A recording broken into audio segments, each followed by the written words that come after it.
This is a special video outside my normal film videos. This is one just generally about the way things are. I do one once in a while, don't take them too seriously, just thoughts about the way things are going, because every couple of weeks it seems to get worse. You know, you've got coronavirus, which I've done a video on how not to be paranoid, you've got riots, you've got all these other things.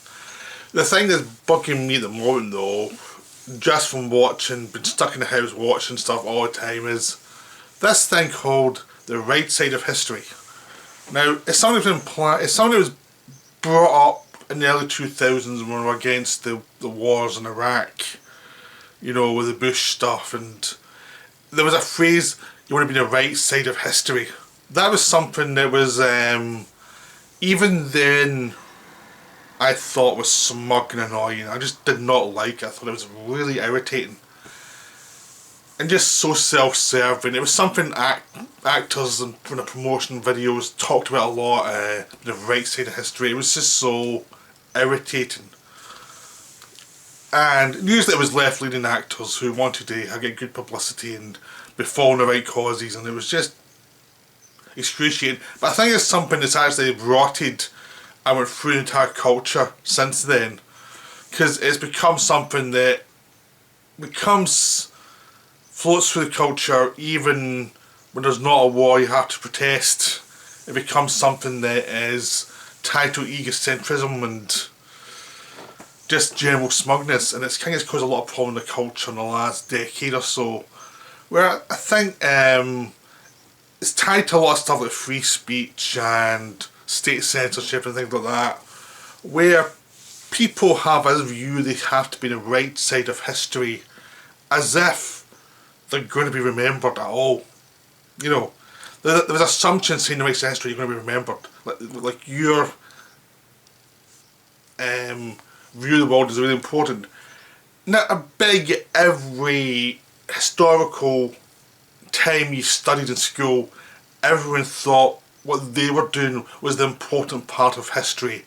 And how often are most of those people remembered? It's just the important thing, just the kind. And half the time they're remembered wrong in history books. And all the nuances are gone entirely, unless you have to read some obscure book that actually has it right. I mean, the right side of history is tied to egotism, but that has gone through the modern world, you know, actually through every kind of world. It's always there. It's always tied to people trying to put down their moral beliefs and building a moral foundation. I mean, it is tied to a need to build a foundation. You know, I need to actually have the right values that would actually help people. I mean, there is a good side to it, but it tends to dominate when the ego gets tied up in it, and that's the bit that I really hate. Because every historical era you have these people, and the people who are on the left just now with the right side of history, I'm sure in other periods would be all over the place politically, because there's an element of these are people who like telling people how to behave. Really is the case, and it's very annoying to deal with. But in the modern world, it's especially annoying because it's been something that's been very corrupting. Now we've had the internet, everyone thinks that they can say something that's really important, that really will define their time to be in the right side of history. And something like Twitter, people tweet all the time and everyone's forgotten it's said. In newspaper articles, these are the people who are paid to be in the right side of history in their minds, even those things are forgotten. But it's something that infects the world because people want to actually feel that they're on the right side of history, that they are important, that if you look back they will be seen to be the right people. And it creates this smugness and this lack of forethought, because what it leads to is people not thinking through anything carefully, and people not wanting to make difficult decisions that may not look great, that may be useful and helpful for society, but may not be great. You know, I don't want to be a sound like a right wing thing because I'm lefty, you know, but it creates this thing of people not wanting to actually make decisions that will actually embrace the idea that life is complicated, that there's no simplistic solution to anything, that you have to have a right or wrong solution to everything, and everything actually is multi-layered. Like, there's debates going on just now, like the trans debate, which I'm not going to get into like at all, but it's a complicated issue that's been ignored for decades, and now we're meant to suddenly have a perfect solution to it, and it hasn't been researched really to the level that will provide a very good guide of what's actually going on psychologically, physically, like what are the implications of all this. It's like you're trying to have a position in something that we still need to research a lot, but for the moment just be kind to people, just try and be nice to people and try and not be angry and try and do more research. But instead people are building battles about it, and it's like, well, why? Let's do ego. Let's just do ego and say, look, I was the person making the stand. I'll be the person who was in the barricades against the Vietnam War. I'll be doing the same thing in this area, and it's like, no, you're not. It's just about your ego. And a lot of time it's due to people who actually are living in a Western world, they have it good, and there's a lot of, what about me?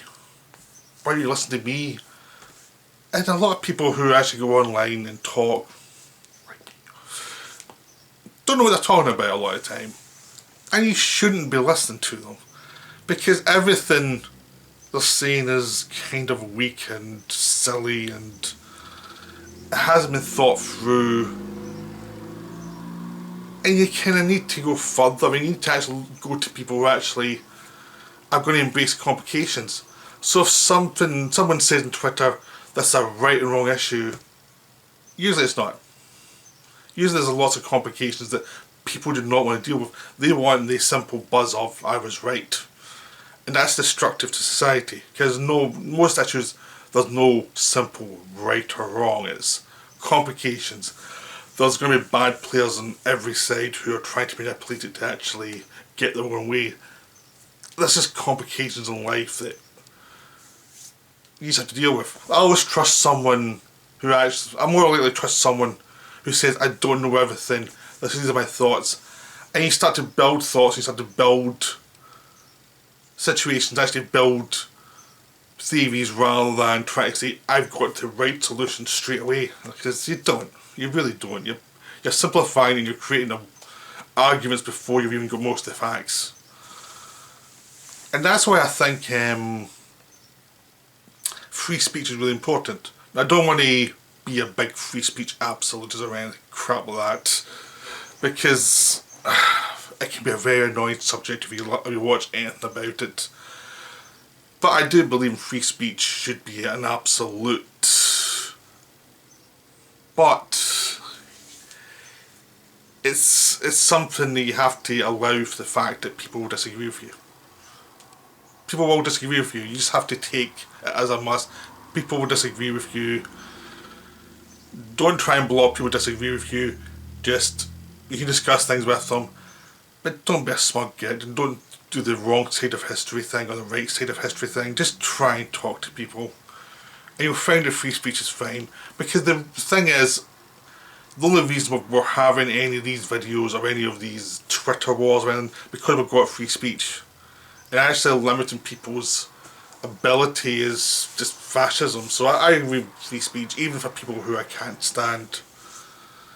But I think everything's tied to this idea, this egotism involved at the moment that's just infecting everything. Really, it's something that's really bugging me, because it's like, there's a smugness to a lot of the things you see online, and there's a lack of complication that I think is difficult to take, because everybody has an opinion and everybody plays a valid part of the puzzle piece, but it is complicated.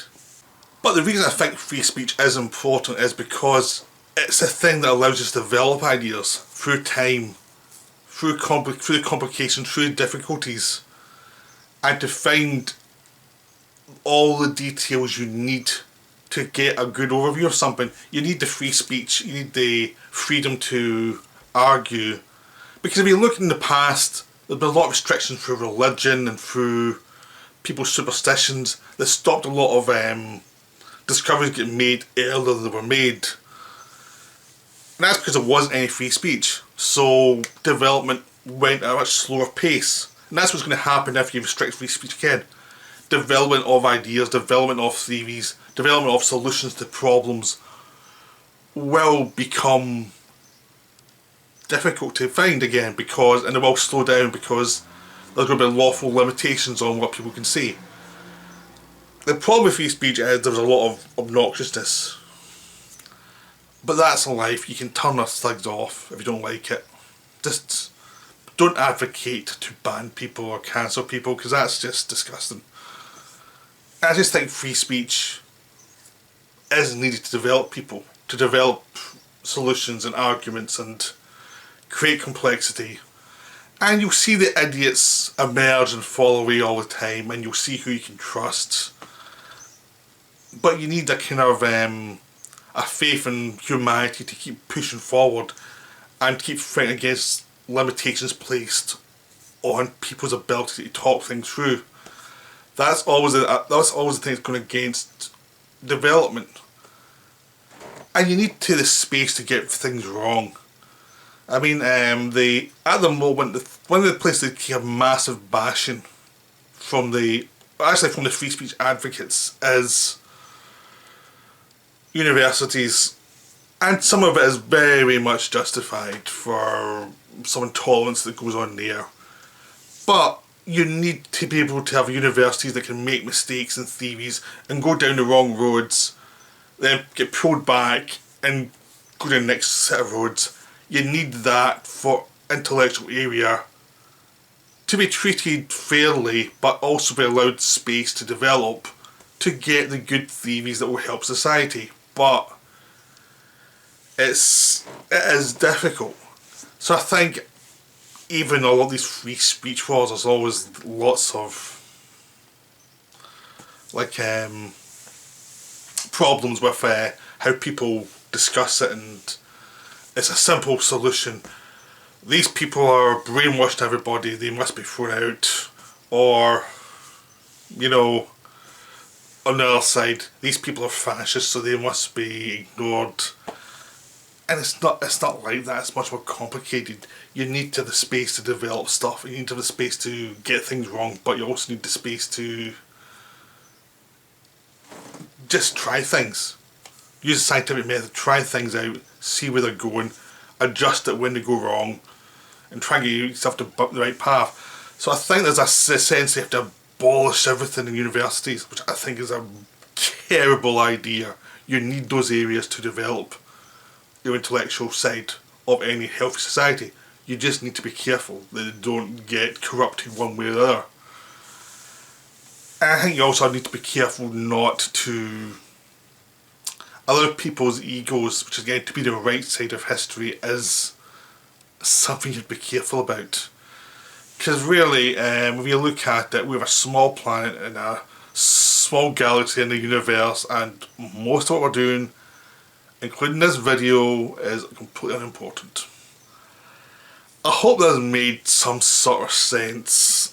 I'm just rambling, but I thought it'd be good to try and talk out stuff that's been going on in my head for a while, because it's been bugging me, because I think you just watch people just clash all the time. It's like, it shouldn't be either or, really. I think both sides have horrible problems, and both sides behave like idiots a lot of the time, and it's just embarrassing to watch sometimes, and I just wish there was some common sense returned. So I hope you enjoyed this. I'll be back with some of my normal videos, my film videos, so I'll see you then. Bye for now.